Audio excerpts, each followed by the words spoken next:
قصيرة عجيبة ندين هيا أصحاب تقاليقة قصوين ير قاقابا آدك عجيبكو هدا كدب تيك توك إنا ندين كسو قدبيو أيان ربا إن شاء الله نين سعوديانا أو مكة وجرا مقالة يعني مركا يسوي ودقي هاي إلى 1 كيلومتر أيا وحو قوان صدي إني إساقا يريركي سوى قاعد كو سفران سي أي عمرض أو آذان سفر كيبي بلابين وي السعودين الميرو عرورتا وحا كجري مركا حنوصانيا waxay markii hore rabeen marka inay dhexda sii istaagaan aabuhu wuxuu yiri may xataa ilmaan xanuunsanayo uma istaagayno waan soconaynaa daa'if baan hal mar istaagaynaa kadibna daa'if hadii la yimid maka waaba la yimid wax yar baan soconaynaa markaas aan maka ku galin hal mar baan waxaan istaagaynaa daa'if waa la socday safarkii markuu sii dhamaan rabo oo daa'if la marayo oo ninkii wuxuu go'aansaday in masaajid intuu reerka hor istaajiyay buu anigu masaajidkan aan galaya halkan aan ku soo tukanaya reerka maqaayadii wax gala markaan de meeshan masjidka ka soo baxana waan tagaynaa wax yar 25 daqiiqo kadib wax yar adigu saacad aad uga yar waxaan joognaaba mako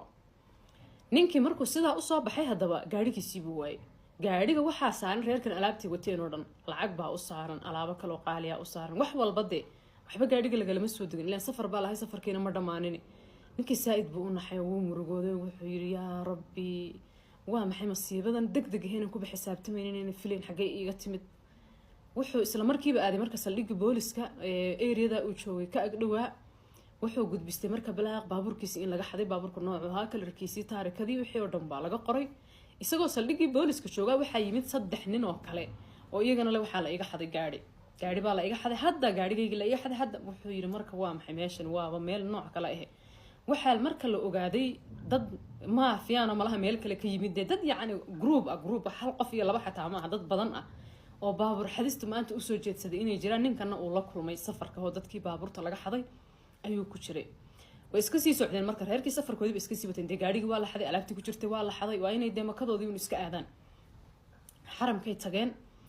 wuxuu marka anigu ducaysanaya oo xaramka ku dhex jiro dhex fadhiyo iska ducaysanaya baa teleefankayga waxa ku soo dhacday fariin waa maalinkii dambe maalinkii gaariga laga xaday maalinimadii ka dambeysay fariintii ma saas u fiiriyay WhatsApp-ka fariin igu soo dhacday wuxuu fariintii baan fiiriyay waxaa jira buu yiri marka dad oo group ahaan ah asxaabtooda marmarka qaar wax ugu dira mesela sabaaxul khayr jumca mubaarak sallu ala alxabiib maxamed sallallahu alayhi wasallam waxbay u dirtiraan dadka qofku marka hal fariin buu qoraya asxaabtiisa oo dhan buu hal mar u diraya wuxuu waxaa jira marka nin aan lambar kala haynade oo isu seef gareysanahay oo subax walba fariimahaas dadka uu u diraan ku jira aniguna mar walba fariimaha ii soo dhac marka fariimo oo wax khayr oo ka hadlayo waxa ii soo dhacday buu marka fariin oo wuxuu yiri ducadan hala akhristo qofka islaamka markuu ciriiri dareemo ayuu ducadan akhristaa qof kasta oo akhristana uu ku najaxayaa